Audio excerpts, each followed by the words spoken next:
점심 먹고 나면 이상하게 졸리고 집중이 잘 안 되는 느낌. 아침에 빵이나 시리얼 먹고 나면 얼마 안 가서 금방 배고파지는 느낌.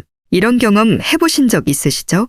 이게 단순한 피곤함이나 소화 문제라고 생각하셨다면 잘못된 겁니다. 이런 증상들은 바로 혈당 스파이크 때문일 가능성이 큽니다. 이게 반복되면 당뇨뿐만 아니라 비만, 심장병, 심지어 치매까지 유발할 수 있다는 연구 결과가 있습니다. 그런데 더 무서운 사실은 암세포 역시 혈당 스파이크를 좋아한다는 것입니다. 그렇다면 도대체 어떻게 해야 혈당 스파이크를 막을 수 있을까요? 오늘 영상에서는 혈당 스파이크가 얼마나 위험한지 그리고 이를 막는 방법까지 알려드릴 테니 영상 끝까지 함께 하세요. 안녕하세요. 여러분들의 가치 있는 시간 가시TV입니다. 아직 구독하지 않으신 분들은 구독과 좋아요 부탁드리겠습니다. 혈당 관리는 단순히 당뇨병 예방을 위한 게 아닙니다. 우리 몸을 건강하게 유지하고 심지어 암 같은 질병을 피하기 위해서도 필수적입니다. 암세포는 일반 세포보다 3배에서 5배 더 많은 포도당을 소비하는데요. 우리 몸의 정상세포들은 에너지를 다양한 방식으로 얻지만 암세포는 주로 포도당에 의존해 성장합니다. 마치 불이 활활 타오르려면 나무가 계속 필요한 것처럼 혈당이 급격히 오르면 암세포가 이를 먹이 삼아 더 빠르게 증식할 가능성이 높아집니다. 실제로 독일의 생리학자 오토 바르부르크는 암세포가 정상세포보다 포도당을 훨씬 더 많이 소모한다는 바르부르크 효과를 밝혀냈습니다. 즉, 혈당이 들쭉날쭉하게 급격히 오르고 내리는 상태가 반복되면 우리 몸은 암세포가 번식하기 좋은 환경을 스스로 만들어버리는 셈입니다. 뿐만 아니라 혈당이 급격히 오르면 인슐린도 과다 분비되는데 인슐린은 단순히 혈당을 조절하는 역할뿐만 아니라 세포 성장을 촉진하는 기능도 합니다. 이 말인즉 인슐린이 많아질수록 암세포의 성장 속도도 빨라질 가능성이 높아진다는 것. 결국 혈당을 관리한다는 건 단순히 당뇨를 막는 것이 아니라 각종 만성질환과 암으로부터 몸을 보호하는 핵심적인 전략입니다. 그렇다면 혈당 스파이크를 막으려면 어떻게 해야 할까요? 이제부터 실천할 수 있는 구체적인 방법을 알려드릴 테니 집중해서 보세요. 첫 번째는 물을 많이 마셔야 합니다. 물을 많이 마셔야 한다 이 말 너무 당연하게 들리죠? 하지만 이게 단순히 건강을 위해 좋은 게 아니라 혈당 스파이크를 막는데도 필수적입니다. 우리 몸은 혈당을 조절할 때 혈액 속에 있는 포도당을 희석하는 과정이 필요합니다. 그런데 만약 물이 부족하면 혈액이 더 끈적해지고 포도당이 한 곳에 몰려서 혈당 수치가 더 급격히 올라갈 수 있습니다. 진한 농축 주스를 마시면 목이 텁텁하고 강한 단맛이 느껴지죠? 그런데 여기에 물을 충분히 타서 희석하면 맛이 부드러워지고 텁텁한 느낌이 덜해집니다. 혈당도 마찬가지예요. 물이 충분하면 혈당이 천천히 올라가고 반대로 수분이 부족하면 혈당이 농축된 채로 급상승하게 됩니다. 프랑스에서 진행된 한 연구에서는 물을 하루 1리터도 채 마시지 않는 사람들은 2리터 이상 마시는 사람들보다 당뇨병 발병 위험이 30% 이상 높았다는 결과도 나왔습니다. 그렇다면 어떤 물이 좋을까요? 많은 분들이 커피나 차를 물 대신 마시는데 카페인이 들어간 음료는 이뇨작용을 촉진해서 오히려 수분을 몸 밖으로 배출시킵니다. 가장 좋은 건 순수한 물. 혈당을 안정적으로 유지하고 싶다면 하루 최소 1.5에서 2리터의 물을 나눠 마시는 습관을 들이세요. 두 번째는 찬밥을 먹는 겁니다. 밥은 당뇨나 혈당 관리하는 분들에게 가장 고민되는 음식 중 하나입니다. 흰쌀밥은 혈당을 급격하게 올린다는 말 많이 들어보셨죠? 하지만 방법을 조금만 바꾸면 같은 밥을 먹어도 혈당 스파이크를 줄일 수 있습니다. 그 비결이 바로 찬밥, 즉 냉장 냉동 후 다시 데운 밥입니다. 왜 찬밥이 혈당에 더 좋을까요? 밥이 뜨거울 때는 소화가 빠른 젤라틴화된 전분 상태입니다. 하지만 밥을 냉장고에 넣어 식히면 이 전분이 저항성 전분으로 바뀝니다. 이 저항성 전분은 초장에서 쉽게 분해되지 않고 오히려 식이섬유처럼 천천히 소화됩니다. 일본과 영국의 연구 결과에 따르면 밥을 냉장 후 다시 데워 먹으면 혈당 상승률이 30에서 40% 낮아진다고 합니다. 그 이유는 저항성 전분이 많아지면서 소화 속도를 늦추고 인슐린 부담을 줄여주기 때문이죠.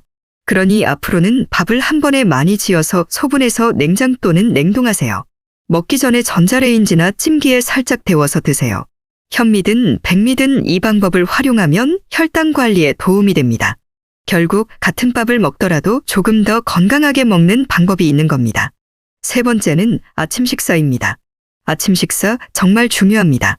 특히 혈당을 관리하는 사람들에게는 필수라고 할 수 있는데요. 그런데 많은 분들이 건강을 위해 아침 대신 과일을 먹는 경우가 많습니다. 하지만 당 수치가 높은 분들에게는 공복에 과일을 먹는 것이 오히려 독이 될 수 있습니다.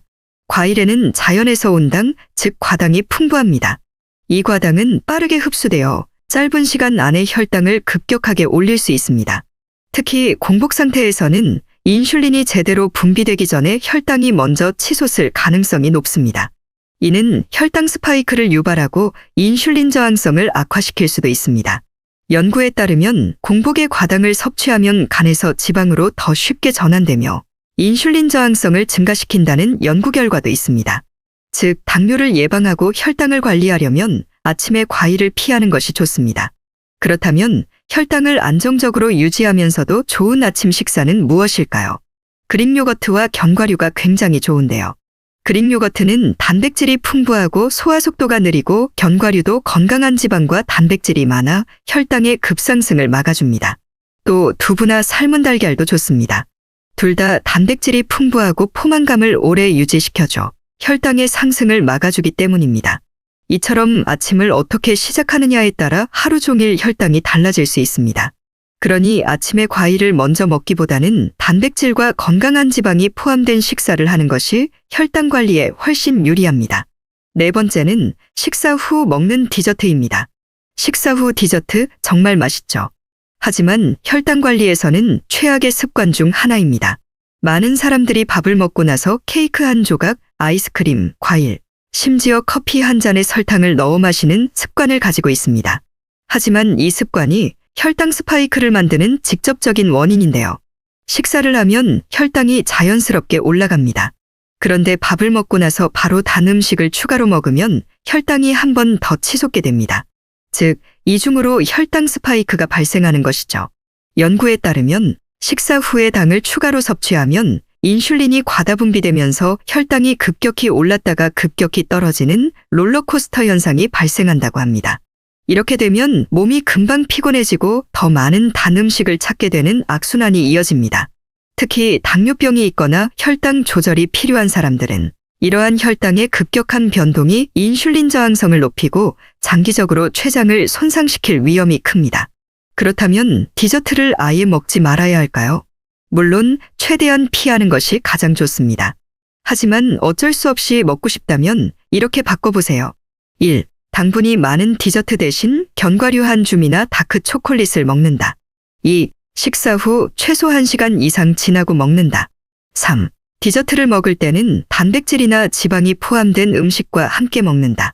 이처럼 식사 후 디저트를 먹는 습관만 바꿔도 혈당 스파이크를 줄이고 인슐린 저항성을 개선할 수 있습니다.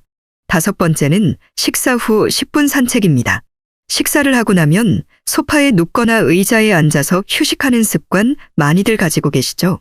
하지만 밥을 먹고 가만히 있으면 혈당이 빠르게 올라가고 인슐린이 과다 분비되면서 지방으로 쉽게 저장됩니다. 이때 가벼운 산책이라도 해주면 혈당이 안정적으로 유지될 수 있습니다. 연구에 따르면 식사 후에 10에서 15분간 가볍게 걷는 것만으로도 혈당 수치가 20에서 30% 낮아지는 효과가 있다고 합니다. 그 이유는 걷기만 해도 근육이 혈당을 직접 연료로 사용하기 때문이죠. 쉽게 말해 혈당이 쌓여 지방으로 변하기 전에 소비해버리는 것입니다. 반대로 밥 먹고 바로 앉아있거나 누워있으면 혈당이 빠르게 치솟고 인슐린이 과하게 나와서 남은 당을 지방으로 바꾸게 됩니다. 그러니 앞으로는 밥 먹고 나서 최소 10분, 가능하면 20에서 30분 가볍게 걸어주세요. 또는 계단을 오르거나 설거지, 집안일을 하는 것도 도움이 됩니다. 외출이 어렵다면 제자리 걷기나 스트레칭을 해도 효과 있습니다. 특히 저녁 식사 후에는 꼭 움직여야 합니다. 저녁을 먹고 바로 눕는 습관이 당뇨와 비만을 악화시키는 핵심 원인이기 때문이죠. 자, 오늘 알려드린 혈당 스파이크를 막는 방법들 어렵지 않죠? 물 충분히 마시기, 찬밥 활용하기, 아침 식사 제대로 챙기기, 디저트 줄이기, 식사 후 가볍게 걷기까지. 이 작은 습관들이 췌장을 보호하고 혈당을 안정적으로 유지하며 당뇨합병증을 예방하는 강력한 무기가 될 수 있습니다. 혈당 관리는 하루 이틀 하는 게 아니라 평생 해야 하는 것입니다. 작은 변화라도 꾸준히 실천하면 몸이 변하는 걸 직접 경험할 수 있을 거예요. 오늘부터라도 한 가지씩 실천해 보세요. 아, 이거 진짜 효과 있네 하는 순간이 올 겁니다. 여러분의 남은 삶을 가치 있는 시간으로 만들어드리기 위해 더 좋은 정보로 찾아오겠습니다. 영상 시청해 주셔서 감사드리고 구독과 좋아요 꼭 부탁드리겠습니다. 감사합니다.